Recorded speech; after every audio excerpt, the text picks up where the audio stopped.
மகாராஷ்டிராவில் நடந்ததுதான் தமிழகத்திலும். சிஎம் விஜய்க்கு வந்த எச்சரிக்கை. எஸ்பி வேலுமணி டீமை ஒதுக்க இதுதான் காரணம். தமிழக அரசியலில் தற்போது அதிக கவனம் ஈர்த்திருக்கும் விஷயம் என்றால் அது தமிழக வெற்றிக்கழக அரசின் அமைச்சர் விரிவாக்கமே. பல நாட்களாக எதிர்பார்க்கப்பட்ட இந்த அமைச்சரவை மாற்றத்தில் ஆட்சிக்கு வெளிப்புற ஆதரவு அளித்து வந்த எஸ்பி வேலுமணி தலைமையிலான அதிமுக அணியில் இருந்து ஒருவருக்கு கூட அமைச்சர் பதவி வழங்கப்படாதது அரசியல் வட்டாரத்தில் பெரிய விவாதமாக மாறியுள்ளது. அரசியல் வட்டாரங்களில் தற்போது பேசப்படும் முக்கியமான கருத்து என்னவென்றால், இதற்கு பின்னால் விஜயின் அரசியல் கணக்கீடு இருக்கலாம் என்பதுதான்.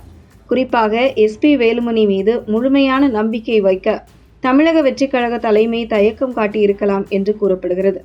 அதற்கு காரணமாக மகாராஷ்டிரா அரசியல் எடுத்துக்காட்டாக சொல்லப்படுகிறது. அங்கு சிவசேனாவை ஏக்நாத் ஷிண்டே மூலம் பாஜக உடைத்த சம்பவம் இந்திய அரசியலில் மிகப்பெரிய அதிர்வை ஏற்படுத்தியது. ஒரு கூட்டணி கட்சிக்குள் இருந்த முக்கிய தலைவரை தனியாக பிரித்து பின்னர் அந்த கட்சியையே பலவீனப்படுத்திய அரசியல் யுக்தி நாடு முழுவதும் பேசப்பட்டது. அதே மாதிரியான ஒரு திட்டம் தமிழகத்திலும் நடைபெற வாய்ப்பிருக்கிறதா என்ற சந்தேகம் தமிழக வெற்றிக்கழக வட்டாரங்களில் உருவாகியுள்ளதாக தகவல்கள் வெளியாகின்றன. குறிப்பாக அதிமுகவில் இருந்து எஸ்பி வேலுமணியை பிரித்து பின்னர் அவரை தாவேக அரசியலுக்குள் கொண்டு வந்து எதிர்காலத்தில் தாவேக கட்சிக்குள் பெரிய மாற்றத்தை உருவாக்க பாஜக முயற்சி செய்யக்கூடும் என்ற அரசியல் கணிப்பு பேசப்படுகிறது. இதனால்தான் ஆரம்ப கட்டத்திலேயே எச்சரிக்கையாக இருக்க வேண்டும் என்று விஜய் முடிவு செய்திருக்கலாம் என அரசியல் விமர்சகர்கள் கூறுகின்றனர். அதாவது அமைச்சரவை என்பது வெறும் பதவி விநியோகம் மட்டுமல்ல, அது அதிகார மையங்களை உருவாக்கும் இடம். அங்கே வெளிப்புற ஆதரவாளர்களுக்கு அதிக முக்கியத்துவம் கொடுத்தால் எதிர்காலத்தில் அது அரசுக்கே சிக்கலாக மாறக்கூடும் என்ற கணக்கு நடந்திருக்கக்கூடும். மேலும் எஸ்பி வேலுமணி குறித்து அவர் பாஜகவுக்கு மிகவும் நெருக்கமானவர் என்ற பார்வை பலரிடமும் உள்ளது.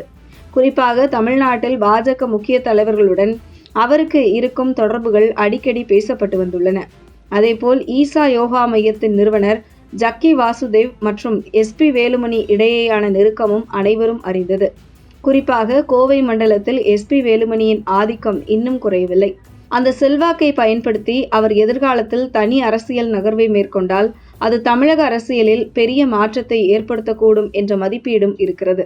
இதனால்தான் ஆதரவு வேறு அதிகாரம் வேறு என்ற கோட்டை பிடித்து விஜய் செயல்படுகிறார் என்று கூறப்படுகிறது. வெளிப்புற ஆதரவை ஏற்றுக்கொண்டாலும் ஆட்சியின் மைய அதிகாரத்தை வேறு அரசியல் அணிகளுடன் பகிர்ந்து கொள்ள விஜய் தயாராக இல்லை என்ற கருத்தும் தற்போது வலுத்து வருகிறது. அதே நேரத்தில் விசிக, கம்யூனிஸ்ட், காங்கிரஸ் போன்ற கட்சிகளை வைத்து 5 வருடம் ஆட்சியை நிறைவு செய்வது என்பது விஜய்க்கு மிகப்பெரிய சவாலாக இருக்கும் என்றே கணிக்கப்படுகிறது.